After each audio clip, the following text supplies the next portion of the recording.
তো atom bomb যদি ব্যবহার হয় কিছু থাকবে? হ্যাঁ, বাংলাদেশকে শেষ করার জন্য একটা অ্যাটম বোমে যথেষ্ট। যদি ওই দিক থেকে ভুল করে এসে পড়ে তা আমাদেরকে খুঁজে পাওয়া যাবে? সুবহানাল্লাহ সুবহানাল্লাহ করার সময় পাবো না, সব দেখাচ্ছে এইভাবে বসে আছে। ইসলাম এমন একটি জীবন ব্যবস্থার নাম যেখানে প্রশ্ন করলে এমন কোনো বিষয় নাই যে উত্তর পাওয়া যায় না। বিশ্ব রাজনীতির দিকে যদি আমরা এখন খেয়াল করি, অবস্থা কিন্তু খারাপের দিকেই যাচ্ছে কি যাচ্ছে না? দেখেন, রাশিয়া ইউক্রেন যুদ্ধ শুরু হয়েছে, সেইটা নিয়ে এমন টান অবস্থা, পৃথিবীর মানুষ এবং ক্ষমতাধর রাষ্ট্ররা প্রধানরা দুইটা মেরুতে ভাগ হয়ে গেছে। কয়টা? একটা হলো পশ্চিমাদের দিকে, আর একটা হলো এই রাশিয়া নিয়ে একটা ভাগ হয়েছে। ওরা বলছে যদি রাশিয়া না থামে আমরা রাশিয়ার বিরুদ্ধে অ্যাটম বোম ব্যবহার করব। কি ব্যবহার করব?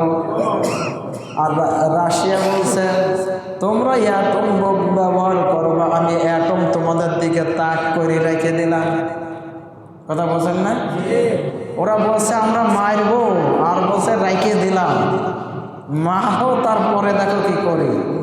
তো অ্যাটম বোম যদি ব্যবহার হয় কিছু থাকবে? হ্যাঁ, বাংলাদেশকে শেষ করার জন্য একটা অ্যাটম বোমে যথেষ্ট। যদি ওই দিক থেকে ভুল করে এসে পড়ে তা আমাদেরকে খুঁজে পাওয়া যাবে?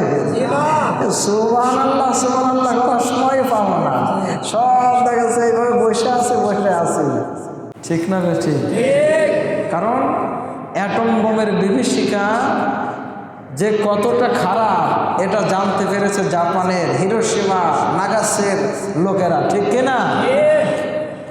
চুল কাটাচ্ছে, দাড়ি সেভ করাচ্ছে, করছে, বেলেট ধরে আছে, চাকু ধরে আছে, খুর ধরে আছে, ওই অবস্থায় দাঁড়িয়ে আছে, কিন্তু মারা গেছে, নিজেও জানে না যে মরে গেলাম।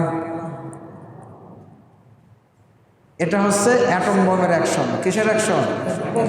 ওটা আপনার লোহাকে যে আঘাত করে নাকি, ওটা হচ্ছে একটা বিষাক্ত ধোঁয়া হয়। কি হয়?